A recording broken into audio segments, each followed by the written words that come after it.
Hello dear friend! May 21 is on the calendar, and within the next few days there are a number of positive or maybe not so positive events that could shake up the current sideways swamp. First, Ethereum ETF decisions. It's expected that in the next 2 or 3 days a decision on ARK and VanEck funds will be made, and a lot depends on what this decision will be.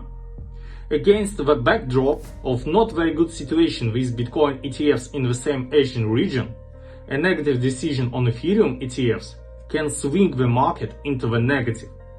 Equally, the acceptance of the ETF could finally break the back of the resistance zone and start a local bull cycle. Influencers' opinions are very much divided. What can we say if even Vitalik Buterin himself stated that Ethereum has at least 3 problems: math, liquid staking, and the cost of launching a full node?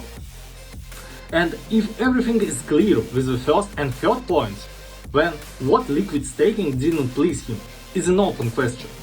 Meanwhile, already just on rumors from Bloomberg analysts that the chance of Ethereum ETFs adoption has increased from 25 to 75%, Bitcoin's price has gone above the 70,000 level, while Ethereum has consolidated above the 3,600 USD.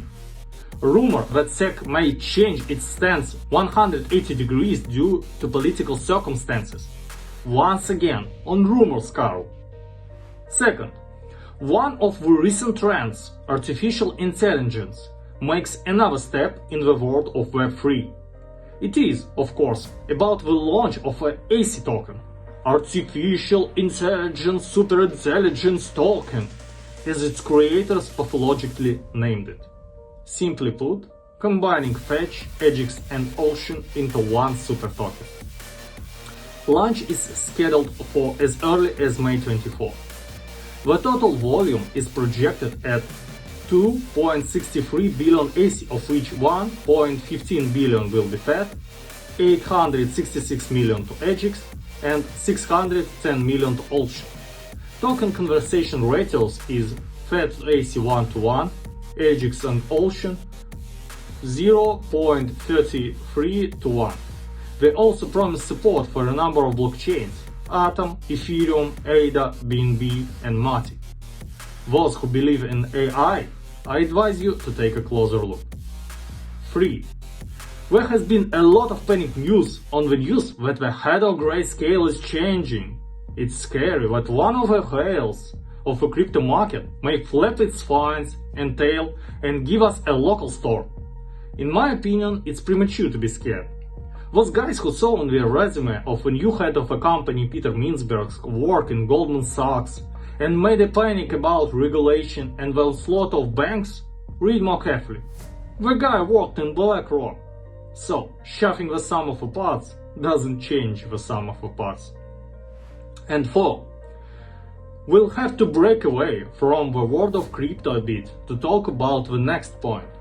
Remember how a month ago the Bitcoin rate was shaken on the news about the exchange of strikes between Iran and Israel.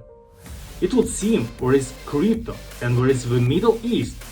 And here it is, please, in full growth, is reflected on the chart. Bitcoin then fell by 10%, and the largest altcoins immediately fell by 20 or 30%. There is a mix of the story that investors do not like to sit in high-risk assets, which are cryptocurrencies during crisis situations, and the fact that Iran, for example, is one of the world leaders in mining and acceptance of crypto by the population. It's necessary to get out of sanctions somehow. And that is why the story of the helicopter crash with the president of Iran and the investigation of the incident is no less important. We sincerely hope that the parties won't find any political subtext in this story and will not postpone the beginning of a bull cycle with their actions. As you can see, the coming week will be rich in events and you should follow them carefully. Well, where to do it? I think you have already figured it out.